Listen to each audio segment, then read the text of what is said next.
데니스 루트코프스키는 보디빌딩 세계에서 살아있는 전설이었다. 무대 위에서 인상적인 몸매와 카리스마로 황금표범이라는 별명을 얻었다.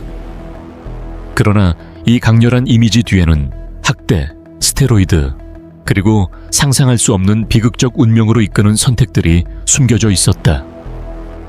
어떻게 데니스는 세계에서 가장 유망한 여성 보디빌더 중 한 명에서 거리에서 살아가는 알아볼 수 없고 잊혀진 인물이 되었을까?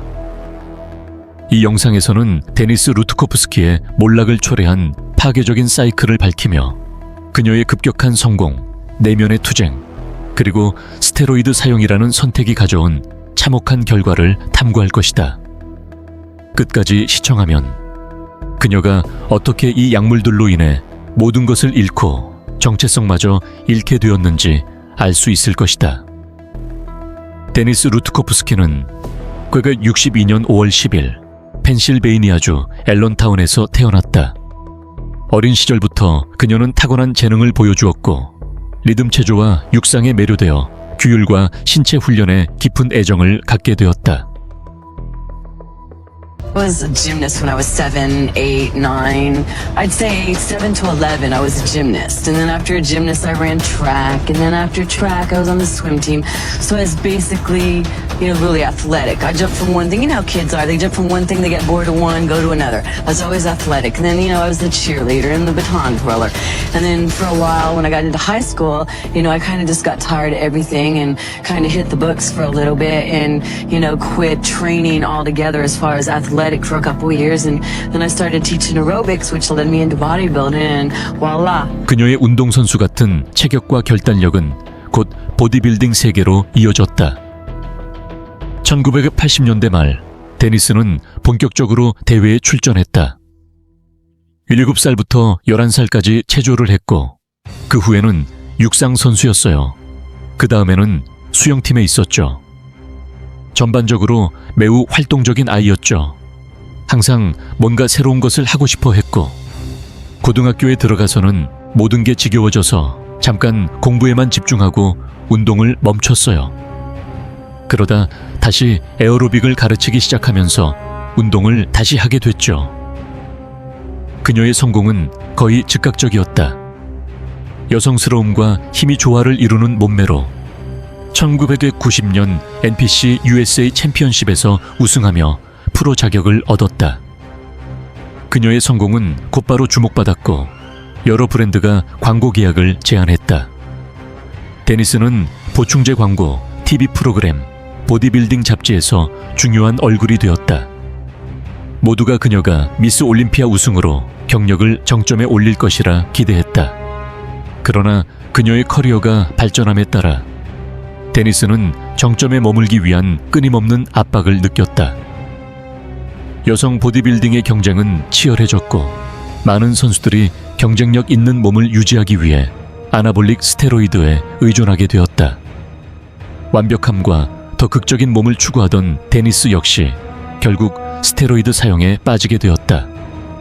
아나볼릭 스테로이드는 근육량을 늘리고 선명도를 높이는 데 효과적이지만 특히 여성에게는 치명적인 부작용이 있다. 데니스는 몸의 커다란 변화를 경험하기 시작했다. 목소리는 굵어졌고 턱은 넓어졌으며 얼굴은 남성화의 징후를 보이기 시작했다. 심리적으로도 불안, 공격성, 우울증 등의 증상을 겪었다.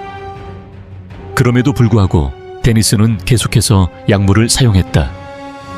그것만이 정상에 남고 마침내 미스 올림피아 우승을 이룰 수 있는 길이라 믿었기 때문이다. 1993년 미스 올림피아에서 2위를 차지한 후 데니스는 모두를 놀라게 하며 커리어의 절정에서 은퇴를 선언했다. 스테로이드의 영향과 압박에 지친 그녀는 삶을 완전히 바꾸기로 결심했고 텍사스의 기독교 재활 프로그램에 참여했다. 그곳에서 새로운 삶의 방향을 찾은 듯 보였다.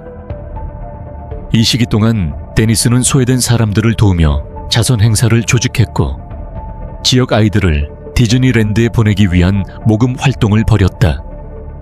이는 그녀에게 있어 잠시의 평온과 자기 재발견의 시간이었다. 하지만 보디빌딩은 그녀 정체성의 일부였고 결국 그녀는 다시 사랑하던 스포츠로 돌아가기로 결심했다. 그러나 복귀는 순탄치 않았다. 그녀는 몸을 유지하려 했지만 스테로이드의 후유증은 되돌릴 수 없는 상처를 남겼다. 예전의 데니스는 더 이상 존재하지 않았다. 지원 부족과 이상적인 몸을 회복하지 못한 좌절감에 그녀는 다시 한번 은퇴했고 이번에는 거의 완전히 대중의 시야에서 사라졌다.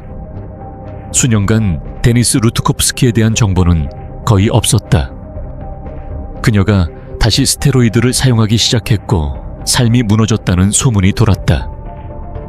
그녀의 실종은 많은 추측을 불러 일으켰고 2000년대 초 그녀의 이름이 다시 언론에 등장했을 때는 비극적인 맥락에서였다. 2012년 텍사스에서 공공장소 음주로 체포되었고 체포 당시의 사진은 전혀 알아볼 수 없는 여성을 보여주었다. 그녀의 근육질 몸매는 사라졌고 그 자리는 창백하고 마른 모습이 차지했다. 아나볼릭 스테로이드의 남용은 인체에 깊고도 오래가는 영향을 준다. 특히 여성에게 그 영향은 더 두드러지고 파괴적이다. 스테로이드는 털이 얼굴에 자라거나 두피 탈모, 목소리 굵어짐, 월경장애, 가슴 크기 감소 등 남성화 증상을 유발할 수 있다. 장기적으로는 심장, 간, 신장 손상을 일으키며 암의 위험을 증가시킨다. 데니스의 경우 그 영향은 재앙적이었다. 그녀의 몸과 정신은 되돌릴 수 없는 변화를 겪었고 이는 단지 경력뿐 아니라 개인의 삶 전체를 파괴했다. 스테로이드로 인한 호르몬 불균형은 그녀의 정신적 악화에도 기여했고 결국 그녀를 비극적인 몰락으로 이끈 심리적 장애를 심화시켰다. 보디빌딩 세계에서 사라진 뒤 데니스는 점점 더 나락으로 빠져들었다. 그녀는 노숙자가 되어 거리에서 생활하며 생존을 위해 쉼터와 지역 커뮤니티의 도움에 의존했다.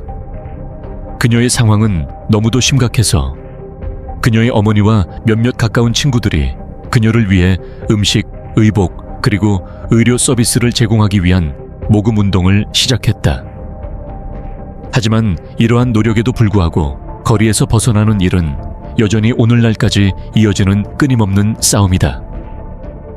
한때 그녀의 강인함과 결단력으로 많은 이들의 존경을 받았던 여성이 이제는 매일 생존을 위해 싸워야 하는 모습을 보는 것은 너무도 가슴 아픈 일이다. 데니스 루트코프스키의 이야기는 스테로이드 남용의 위험성과 그것이 운동선수의 삶에 미칠 수 있는 파괴적인 결과를 강력하게 일깨워주는 사례다.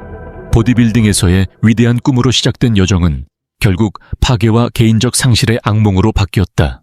한때 보디빌딩 세계의 정상에 올랐던 데니스는 이제 거리에서 생존을 위해 싸우는 전혀 다른 현실을 살고 있다.